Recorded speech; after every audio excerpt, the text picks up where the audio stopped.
दोस्तों, स्वागत है आपका आशी स्टोरी बर्ड्स यूट्यूब चैनल पर।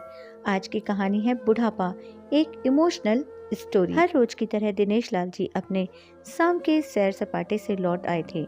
वह अपने जूते उतार ही रहे थे कि बहू ने पूछा, बाबूजी, आज हम पार्टी में जा रहे हैं, हम वहीं से खाकर आएंगे। आज रात के खाने में क्या खाएंगे, बताइए। दिनेश लाल जी सोचने लगे, आज रविवार तो नहीं और ना ही किसी की शादी है, जरूर किसी पार्टी में जा रहे होंगे। छोड़ो, मुझे क्या करना है। इस उम्र में अपने विचारों पर काबू करते हुए दिनेश लाल जी बोले, ऐसा करो बेटा, मेरे लिए 2 रोटियां बना दो, दूध के साथ रोटी ही खाऊंगा। बहू तुरंत ही बोल उठी, बाबूजी, सुबह ही जो बनाई थी उनमें से 2 रोटियां अभी भी बची हुई हैं। अगर आप बहू ने अपना वाक्य अधूरा ही रहने दिया, लेकिन दिनेश लाल जी अच्छी तरह समझ गए कि वह क्या कहना चाहती थी। सुबह की रोटियां खाई तो गैस हो जाएगी। सुबह भी बहू ने मसाले वाली सब्जी ही बनाई थी, जिसके चलते अभी तक खट्टी डकारें आ रही हैं। और इस उम्र में पेट को संभालना मतलब किसी बिगड़े हुए बच्चे को संभालने से भी ज़्यादा कठिन काम है। बाबूजी बहू से बोले, नहीं बेटा, इस उम्र में सुबह की रोटियां नहीं खा सकता। तुम्हें थोड़ी तकलीफ होगी, लेकिन मेरे लिए 2 ताज़ी रोटी बना दो। बहू को बहुत गुस्सा आया। वो गुस्से में ही बड़बड़ाते हुए उठी, अब 2 रोटियां बनाओ या 10, काम तो उतना ही बढ़ेगा। आटा गूंदो, रोटियां बनाओ, किचन और बर्तन साफ करो। इन्हें क्या है, इन्हें सिर्फ ऑर्डर देना है, काम तो मुझे करना पड़ता है ना। बस दिन रात इनकी ही सेवा करते रहो। बहू के बोल दिनेश लाल के कानों में पड़ रहे थे। हे भगवान, सिर्फ 2 रोटियां बनाने में इतनी तकलीफ। मैंने कोई 5 पकवान तो मांगे नहीं थे। उन्हें बहुत गुस्सा आ गया, लेकिन गुस्सा वहाँ किया जाता है जहाँ कोई सुनने वाला हो। उन्होंने अपना गुस्सा निगल लिया। अब तो उन्हें जितनी जल्दी गुस्सा आता था, उससे जल्दी चला भी जाता था। दिनेश लाल जी को अपनी पत्नी की बहुत याद आई। निर्मला के जीते जी उन पर कभी बासी रोटी खाने की नौबत नहीं आई थी। उल्टा खाने में 10 चीज़ें और मिल जाती थी। खाने के साथ मीठा, पापड़, अचार, दही, छाछ, सलाद और पता नहीं क्या क्या। दिनेश जी को बहुत बुरा लग रहा था। रहने दो बहू, मैं सुबह की रोटी खा लूँगा, फिजूल में तुम्हें तकलीफ होगी। और वैसे भी तुम्हारे हाथों की रोटी बहुत मुलायम होती है, मुझे चलेगा। मेरी वजह से तुम लोगों को देर नहीं होनी चाहिए। बहू को तो सोने से पीला मिल गया। वह अपने आवाज़ मीठी करते हुए बोली, बाबूजी, आप चाय लेंगे क्या? दिनेश लाल जी अपने चाय पीने की इच्छा को दबाते हुए बोले, वैसे कोई खास इच्छा नहीं है चाय पीने की, मगर तुम अपने लिए बना रही हो तो मेरे लिए भी थोड़ी बना देना। हाँ बाबूजी, मैं अपने लिए बनाने वाली हूँ, आपके लिए भी थोड़ी बना देती हूँ। यह बोलकर बहू रसोई के अंदर चली गई। दिनेश लाल जी खुद से बातें करने लगे।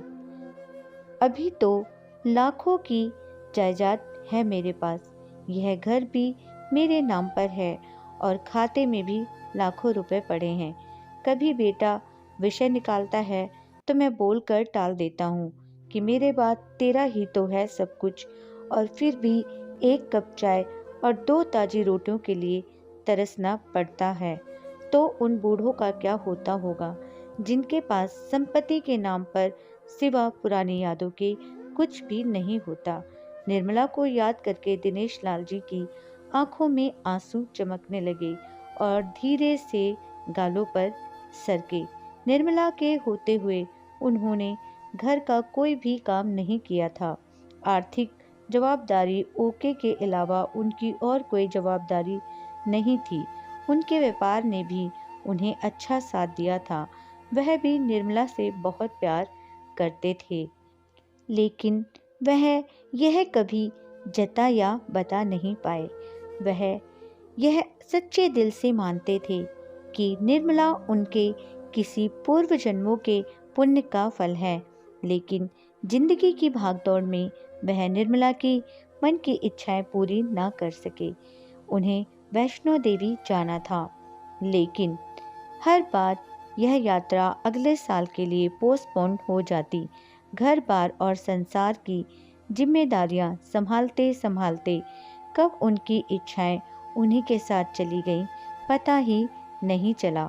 दिनेश लाल जी ने देखा उनके पोता और पोती दोनों ही स्कूल से आ गए थे। दोनों ने अपना बस्ता सोफे पर फेंका और दादाजी की तरफ दौड़कर उनके गले लगते हुए कहने लगे, चलिए ना दादाजी, खेलने चलते हैं। यही निस्वार्थ प्रेम के कुछ पल थे जिनमें दिनेश लाल जी भी बच्चों के साथ बच्चे बन जाते थे और सारे अपने दुख और यादें भूल जाते थे। वह कुछ बोल पाते उससे पहले ही बहू ने कहा, चलो छोड़ो दादाजी को, हमें पार्टी में जाना है, जल्दी से आकर तैयार हो जाओ, पापा भी आते ही होंगे। दोनों ही बच्चे दादाजी को छोड़कर मम्मी की तरफ भागे। उनकी पोती 7 साल की थी और पोता 5 साल का था। दिनेश लाल जी अपनी सोच में डूबे हुए बालकनी की तरफ गए। बालकनी में धीमी ठंडी पवन ने उनका स्वागत किया। बहू उनके लिए चाय बनाकर लेकर आई। बालकनी में रखी अपनी कुर्सी पर बैठकर दिनेश लाल जी घूट घूट करके चाय पी रहे थे। पी क्या रहे थे? निगल रहे थे, क्योंकि चाय के नाम पर सिर्फ कम शक्कर वाला गर्म पानी था, ना इलायची ना अदरक। दिनेश लाल जी मन ही मन सोचने लगे, बहू के जाने के बाद आज खुद अपने हाथों से चाय बनाऊंगा, इलायची अदरक और थोड़ी सी ज्यादा शक्कर डालकर, और उसके साथ रोटियां खा लूंगा, रोटियां खाऊंगा। रोटियों की याद आते ही उनका मुंह फिर खट्टा हो गया। चाय खत्म होने पर खाली कप लेकर वह किचन में रखने गए तो देखा वहां बहू और बच्चों का कप धोए हुए पड़ा था। उन्होंने भी अपना कप धोकर रख दिया और अपनी डायरी लेकर बालकनी में आ गए। बालकनी में बैठे बैठे उनकी नज़र सूखी हुई तुलसी के पौधे पर गई। उन्होंने एक लोटा पानी लाकर उसमें डाल दिया। कुछ मिनटों बाद ध्यान से देखने पर उन्हें पता चला कि सूखे हुए तुलसी के पौधे में नई कुपले जैसे मुस्कुरा रही हो। तो उन्हें याद आया कि निर्मला हर सुबह तुलसी को पानी और शाम को दिया दिखाती थी। अब तो शाम को ना तुलसी को ना ही भगवान के मंदिर में दिया जलता है। पता नहीं कितने संस्कार, इतनी अच्छी आदतें निर्मला अपने साथ ले गई थी। दिनेश लाल आसमान की तरफ देखकर बोले, निर्मला, मुझे और इस घर को अभी भी तुम्हारी जरूरत थी। तुम क्यों हमें छोड़कर चली गई? तुमने मुझे धोखा दिया। तुमने हमेशा साथ रहने का वचन तोड़ दिया। तुम मुझे अकेला छोड़कर चली गई। दिनेश लाल जी की आंखें भर आई। पापा, इतनी ठंडी हवा बह रही है और आप हैं कि बालकनी में बैठे हैं। अंदर आ जाइए, नहीं तो बीमार हो जाएंगे। बेटे ने दिनेश लाल जी से कहा। बेटा, बहू और पोता पोती सब तैयार होकर पार्टी के लिए निकल रहे थे। किसी ने झूठ मूठ ही मन रखने के लिए भी उनसे नहीं पूछा कि साथ चलिए। सभी पार्टी में चले गए। दिनेश लाल जी हाल में रखे कुर्सी पर आकर बैठे। खाना खाने की अभी कोई इच्छा नहीं थी, इसलिए टीवी चालू की। आज वैलेंटाइन डे था, प्यार का दिन, इसलिए टीवी पर भी उसी के बारे में दिखा रहे थे। दिनेश लाल जी की नज़र पास में रखे अपनी पत्नी की फ्रेम पर गई, जिसमें लाल कलर की साड़ी पहन रखी थी। प्यार तो उन्होंने भी खूब किया था निर्मला जी से, पूरी जिंदगी किया था, जी जान से किया था, लेकिन कभी बोल नहीं पाए। टीवी पर दिखा रहे थे, लोगों ने लाल कपड़े पहन रखे थे, हाथों में लाल फूलों के गुच्छे लेकर वह ग्रीटिंग कार्ड्स की खरीदी कर रहे थे। पता नहीं दिनेश लाल जी के मन में क्या आया, उन्होंने अपने पैसों का बंटवा लिया और निकल पड़े। निर्मला जी की याद में चलते चलते वो एक आइसक्रीम पार्लर के पास पहुंचे। उनको श्वास चढ़ गया था, उनकी सांसों की गति तेज हो गई थी।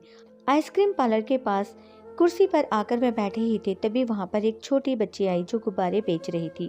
बच्ची बोली, दादाजी गुब्बारे लोगे क्या? इतने ही बचे हैं, बिक जाएंगे तो जल्दी घर चली जाऊंगी। दिनेश लाल जी ने देखा 10-12 रंग बिरंगे गुब्बारे थे। उन्हें याद आया कि निर्मला जी को भी गुब्बारे बहुत पसंद थे, लेकिन अब गुब्बारे लेकर क्या करूं? उन्हें बच्ची की आंखों में सच्चाई और आशा दिखी। उन्होंने 200 दिए और सारे गुब्बारे खरीद लिए। उन्हें फिर से निर्मला जी की याद आई, क्योंकि वह भी घर से निकलते समय हमेशा थोड़े एक्स्ट्रा पैसे लेकर निकलती थी और किसी न किसी ज़रूरतमंद की मदद किया करती थी। कभी वो टोकते तो वह कहती, हमें भगवान ने लेने वालों में नहीं, देने वालों में लाइन में खड़ा किया है, और थोड़े से रुपयों के बदले में लाखों की दुआएं मिलती हैं, तो मुझे टोका मत कीजिए। आंखों में आंसुओं के साथ दिनेश लाल जी खड़े हुए रास्ते के बीचों बीच आए। उन्होंने आसमान की तरफ देखा, अपने हाथों में पकड़े गुब्बारे आसमान में छोड़ दिए और चिल्लाकर बोले, निर्मला, मैं तुमसे बहुत प्यार करता हूँ। उनके सांसों की गति बढ़ गई, उनका शरीर लड़खड़ाया और जमीन पर धड़ से गिर पड़े।